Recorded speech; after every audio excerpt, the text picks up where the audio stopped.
안녕하세요. 개인 투자자분들의 멘토 프로페서 킹입니다. 12월 9일 기술적 분석이 좋은 모닝 브리핑 출발해 보도록 하겠습니다. 자, 일단 미국 시장 같은 경우에는 여전히 좋은 흐름을 보여주고 있습니다. 상승 관성을 갖고 움직이고 있고, 특히나 지난번에도 이야기 드렸던 것처럼 업종에서의 선순환, 종목에서의 선순환, 특히나 금요일 날 눈에 띄었던 거는 이제 시가총액 상위 1, 2, 3가 하락하거나 거의 움직이지 않았거든요. 즉 애플, 엔비디아, 마이크로소프트가 거의 움직이지 않았음에도 그 아래 종목들이 움직여주면서 지수를 좀 끌어올리는 그런 모습을 보여줬고, 이런 것들을 봤을 때는 아직까지 상승의 선순환이 유지되고 있다. 특히나 제가 계속 강조해 드리지만 일단 30분에 120평 이탈해야, 그러니까 선물에서 얘기 드린 겁니다. 선물에서 그게 이탈해야 우리가 꺾였느니 마느니 뭐 이런 것들을 이야기할 텐데, 그거를 꺾이지 않고 있으니 여전히 상승 방향으로 보는 것이 맞다. 다만 이제 그런 것들이 이탈하게 되면 우리가 경계를 해야 되겠죠. 단기로는 그렇고, 어찌됐거나 큰 틀에서는 계속 선순환이 만들어지고 있는데 봉의 움직임에 비해서는 조금씩 이제 뒷심이 좀 약해지는 것이 아닐까라고 좀 보고 있습니다. 다만 이제 여전히 좋은 미결제 약정과 그 다음에 30분의 흐름을 타고 있기 때문에 과연 이게 의심해도 되는가? 그러니까 저는 이제 우리 시간으로 월요일 오전 이제 그러니까 점심쯤에 나오는 미결제 약정이 이제 줄어들었는가 늘었는가에 따라서 조금 그 판단을 해보려고 하는데, 어찌됐거나 아직까지는 알 수 없기 때문에 만약에 미결제 약정이 빠졌다라 그러면 뒷심이 약해지는 게 맞다. 올라가도 상승 각도가 약해질 것이다. 뭐 이렇게 좀 판단을 하고 있다. 그리고 지난 이제 수요일, 목요일, 금요일 연속으로 이제 고용 지표들이 발표를 했는데, 금요일만 그러니까 수치상으로 예측보다 조금 더 좋았고 전체적으로 좀 약화되는 모습.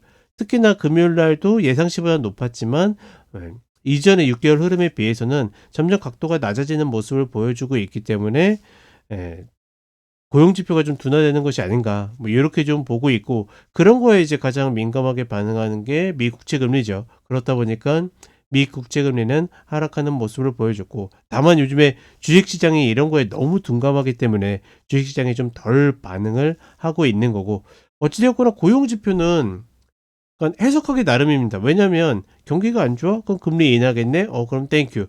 경기가 좋아? 경기가 좋으니까 올라가겠네? 땡큐. 이렇게 해도 설명이 가능하고, 그 반대도 갖다 붙이는 거기 때문에 사실상 결과론적인 거다. 우리는 수치 정도만 확인하는 거지 그것 때문에 어떻게 될 것이다라고 판단할 이유는 없다라고 보고 있고, 이제 다음 주에 CPI, PPI가 발표가 되죠. 그거는 이제 명확하게 금리와 연관이 되어 있기 때문에 그 흐름을 좀 체크해 보면 되지 않겠는가. 어찌됐거나 중요한 거는 시장도 그렇고 이런 지표들도 그렇고 전체적으로, 그러니까 아직까지 탄탄하게 올라가고 있고 미국 경제도 괜찮지만 둔화의 조짐은 분명히 있다. 뭐 이 정도로만 좀 인지하시면 될 것 같고, 여전히 종목 접근에 있어서는 지금 뭐 예를 들어서 우리나라 그 지금 투자자분들에게 가장 인기가 좋은 뭐 마이크로 스트래티지나 아니면 또 가장 많이 갖고 계신 종목 중에 하나인 테슬라나 이런 종목들이 좋은 흐름을 분명히 보이고 있지만, 사실상 지금 흐름은 거의 운에 가깝다라고 봅니다. 약간 지금 이제 예를 들어서 테슬라가 또 한번 이제 그 신고가를 향해서 좀 가고 있는데, 이런 흐름들은 사실 어떤 기술적인 흐름을 봤을 때는 운에 좀 가깝다라고 보고 있고, 이거는 지금도 갖고 계신 분들은 다른 거 없습니다. 여기서 더 가도 갖고 있을 가능성이 높고 여기서 떨어져도 갖고 있을 가능성이 높아요. 매매자분들은 일단은 어느 정도 정리하고, 신규는 여전히 못 잡더라도 신중하게 좀 봐야 될 구간이 아닐까라고 생각을 합니다. 자, 그리고 한국 시장으로 오게 되면 정신없죠. 어떤 정치적인 혼란도 분명히 있고 여러 가지 이제 정부도 약간 무정부 상태인 그런 혼란들이 있는데, 냉정하게는 그러니까 그런 혼란이 그러니까 주식시장에 미치는 영향보다는 전체적으로 시장이 좀 배타적인 쪽에서 좀 더 힘을 갖게 되면 좀 더 빠질 가능성이 높고, 그렇지 않다라 그러면 좀 반등할 기미를 보이고, 뭐 정치적으로는 이렇다라고 보고 있고, 어느 쪽이 배타적이고 어느 쪽이 조금 더 포지티브한지는 각자의 판단에 맡기겠고, 그 다음에 환율, 그렇죠? 중요한 거는 환율 같은 경우에는 그렇게들 생각하시는 분들이 많으세요. 그러니까 뭐냐면 지금 정치적 상황이 불안하니까 올라가는 게 당연하고, 이게 어디까지 폭등할지 뭐 할지 하지만 사실상 그렇게까지 움직이진 않을 겁니다. 다만 이런 혼란한 상황을 틈타 가지고 움직이는 단기 세력들, 특히나 환율 같은 경우에는, 그러니까 우리나라 같은 경우에는 수출 중심의 국가이기 때문에 환율 방어에 굉장히 좀 취약한 편이잖아요. 그게 이제 우리가 기축통화를 부러워하는 이유 중에 하나인 거고, 말 그대로 예전에 영국도 그렇고 선진국도 공격을 당했는데 이 작은 나라라고 공격을 안 당하겠습니까? 그렇죠? 그게 조금 더 불안한 것뿐이지, 전체적으로 그것 때문에 어떤 내 전략적 판단은 하지 않으셨으면 좋겠다. 저는 이렇게 이야기를 드리고 싶고, 2400 아래로 떨어지는 것은 언더슈팅 구간이기 때문에 제가 계속 이야기 드리지만, 이 지수부터는 떨어지는 칼날을 잡아도 된다고 이야기를 드리는 겁니다. 그렇기 때문에 제국 계속 그 자리를 밟고 올라오고 있는데 점점 고점을 낮추고 있기 때문에 다소 위험해 보이지만, 이 자리에서는 물려도 적어도 오랜 시간이 걸리지 않아서 회복될 가능성이 굉장히 높기 때문에 그런 부분에 대해서는 고민할 필요는 없다. 다만 우리가 이것들을 사수하는 걸 실패했을 때의 경우의 수를 생각해 봐야 되겠죠. 첫 번째로는 얘가 이탈한다고 해서 던지는 게 아니라 내 종목이 컷자리가 나가게 되면 던지는 겁니다. 근데 예를 들어서 위에서 잡았는데 여태까지 견뎠는데 과연 이 자리에서 던질 것인가라고 생각해 보면 그렇지는 않은 거예요. 이거는 거의 심리적으로 내가 더 이상 못 견디겠다 해가지고 던지는 거랑 똑같습니다. 애초에 내가 존버하기로 마음 먹었으면 존버하는 구간입니다. 그리고 신규 같은 경우에도 마찬가지입니다. 내가 컷을 가지고, 그러니까 비중 조절이 안 되기 때문에 컷을 가지고 접근을 했다 그러면 그 컷을 지키면 돼요. 2400이 이탈하던 안 이탈하던. 근데 컷 없이 내가 모아가겠다 그러면 내가 심리적으로 견딜 수 있는 비중 조절만 해주면서 모아가면 된다.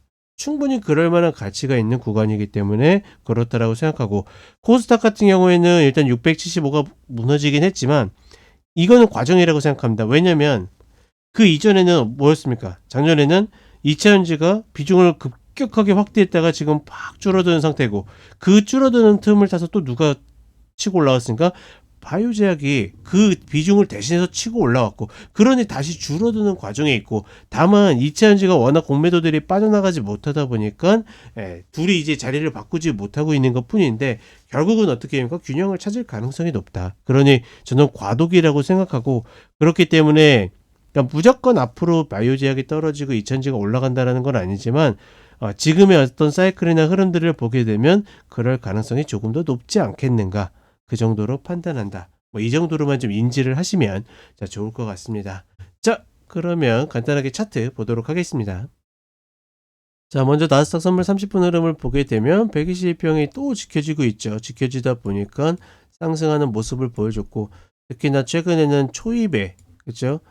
무조건 멱살 잡혀서 들어 올리는 애들이 계속 있다 보니까 시장이, 그 종목이 강하다라는 개념보다는 지수가 종목들을 끌고 올라간다, 이런 개념이 조금 더 강하다라고 보고 있고, 그 다음에 일봉으로 보게 되면 나스닥은 신고가를 만들고 있지만 지금 메워지는 갭을 만들어 왔고, 선물로 치면 그게 일단은 340자리, 이런 자리들은 한번 다시 내려와야 된다. S&P도 같은 흐름을 보이고 있고, 다우지수가 좀 먼저 꺾이는 그런 경향들이 있죠.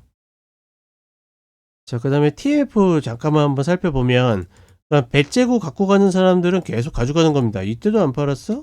이때도 안 파는 겁니다. 올라가든 다시 맞고 떨어지든. 다만 내가 매매적 관점으로 들어가고 여기에서 막 무리수를 뒀다 그러면 지금 자리에서는 52에서 55불, 이 자리가 1차 목표다. 이 자리는 한 번 정도 맞고 떨어질 수도 있다. 다만 글쎄요, 이 아래자리까지 내려가기는 좀 만만치는 않다라고 봅니다. 자, 그 다음에 코스피 흐름 보게 되면 일단은 저점을 찍고 반등했다가 다시 쌍바닥을 만들었다가 또 밀리고 있죠. 제가 이때도 이야기 드렸던 게, 그냥 가보는 것보다 한 번 더 밀렸으면 좋겠는데 라고 했는데, 안 밀리고 그냥 가는 척 하다가 결국은 다시 밀려서 찍는 모습을 보여주고 있고, 그러니 지수 자리에서는 말 그대로 정말 엄하게 이런 폭락이 오더라도 이 구간은 빠르게 돌아올 가능성이 높기 때문에 충분히 해볼 만한 구간이다라고 이야기 드리는 겁니다. 즉, 저점은 알 수 없지만 여기에서 매수 플레이어가 하지 않는다라 그러면 할 자리 없다, 이런 개념으로 좀 받아들이시면 좋을 것 같고, 그 다음에 코스닥 같은 경우에는 일단 이탈이 나왔죠. 이탈이 나와서 좀 갈팡질팡을 하고 있는데, 결국은 바이오제약이 높았었던 비중이 줄어들면서 나오는 흐름 정도이다.